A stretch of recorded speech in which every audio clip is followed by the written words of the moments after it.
Oke, selamat siang mahasiswa-mahasiswa STT Berea. Ya, hari ini kita akan melanjutkan pembelajaran kita minggu yang lalu. Berbicara tentang hermeneutika, metode mempelajari Alkitab. Yang pertama, bab 1, isinya adalah pendahuluan. Pendahuluannya adalah kemampuan untuk mempelajari Alkitab dengan baik merupakan kebutuhan dasar bagi setiap pengkhotbah. Bagi setiap teolog, bagi setiap pendeta, bagi setiap guru, dan konselor Kristen. Nah, tugas utama yang dibebankan kepada kita adalah memberikan firman Allah melalui bidang pelayanan masing-masing. Nah, seperti yang tertera di dalam 2 Timotius pasal 4, ayat yang kedua yang berbicara, beritakanlah firman, siap sedialah baik atau tidak baik waktunya. Nyatakanlah apa yang salah, tegurlah dan nasihatilah dengan segala kesabaran dan pengajaran. Nah, untuk menjadi seorang pengkhotbah, untuk menjadi seorang teolog, untuk menjadi pendeta dan guru dan konselor Kristen bukan hal yang gampang, bukan hal yang mudah.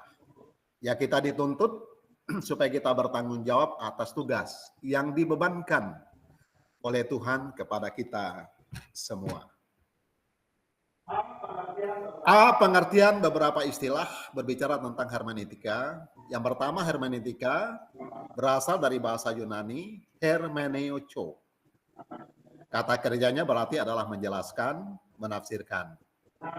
Nah, dengan kata benda hermeneutia yang berarti penjelasan atau tafsiran. Nah, secara sederhana hermeneutika didefinisikan sebagai ilmu dan sebagai seni. Itu adalah pengertian daripada kata hermeneutika yang harus kita pahami, yang harus kita mengerti sebagai mahasiswa-mahasiswi yang belajar di STT. Yang kedua berbicara tentang eksegesis. Apa itu eksegesis? Eksegesis dari bahasa Yunani adalah berarti hasil dari mengeluarkan. Nah, kata kerja exegomai yang berarti adalah mengeluarkan, menafsirkan, melaporkan, serta menjelaskan. Lalu ada kata eksegesis. Eksegesis merupakan menjelaskan kata, menjelaskan kalimat, paragraf dengan arti yang sesungguhnya. Ini adalah pengertian dari dua istilah. Lalu yang ketiga berbicara tentang eksposisi. Apa itu eksposisi? Eksposisi berasal dari bahasa Latin, yaitu adalah expositio, yang berarti di situ adalah penjelasan yang merupakan usaha untuk menafsirkan kitab suci dengan menggunakan metode tafsir. Lalu apa hubungan hermeneutika dengan bidang teologia lainnya secara umum?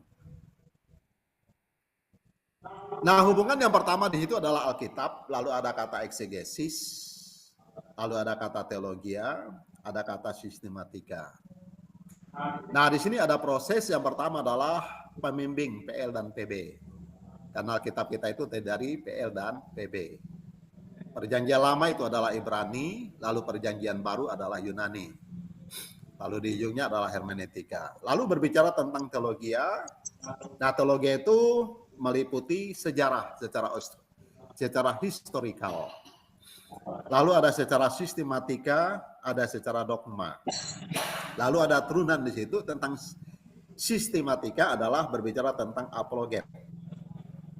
Berbicara juga tentang etika Kristen, berbicara juga tentang pastoral, berbicara juga tentang misologi, berbicara juga tentang pendidikan agama Kristen, berbicara juga tentang musik gereja. Nah, sumbernya adalah Pendeta Kris Marantika THD DD. Nah, sebagai pendiri Universitas Kristen Immanuel bersama dengan Sekolah Tinggi Injili Indonesia yang disingkat menjadi STII, dan Bapak ini juga merupakan adalah Ketua Yayasan Iman dan sekarang sudah dipanggil oleh Tuhan. Lalu berikut adalah hermeneutika. Ini adalah kesimpulannya. Hermeneutika memberikan pelengkapan dan dasar bagi kita untuk bereksposisi. Lalu dasar untuk kita berkhotbah, dasar untuk kita berteologia yang sehat. Ini adalah kesimpulan yang kita harapkan.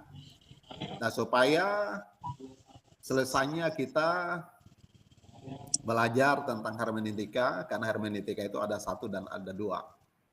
Nah, seperti itu. Nah, apalagi misalnya prodi teologi ya tentunya di situ adalah lebih harus mendalami. Lalu pendidikan agama Kristen juga dipelengkapi juga supaya nanti pendidik atau sebagai guru itu nanti berkecimpung juga kepada dunia, ya kan, baik dunia gereja maupun juga di sekolahan seperti itu. Nah, supaya kehadiran kita nanti di tengah-tengah masyarakat secara umum, ya supaya kita juga nanti bisa untuk menginformasikan tentang Alkitab kepada orang-orang, ya, kepada orang-orang.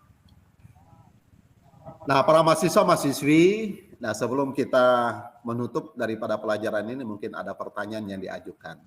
Ya, kalau seandainya ada pertanyaan, ya bisa ditanyakan kepada dosen, ya supaya nanti dosen untuk bisa membimbing, ya kan, bagi para mahasiswa-mahasiswi. Nah, kira-kira ada pertanyaan? Ya, kalau seandainya tidak ada, ya pelajaran kita hari ini kita akhiri. Kiranya Tuhan Yesus memberkati. Thank you.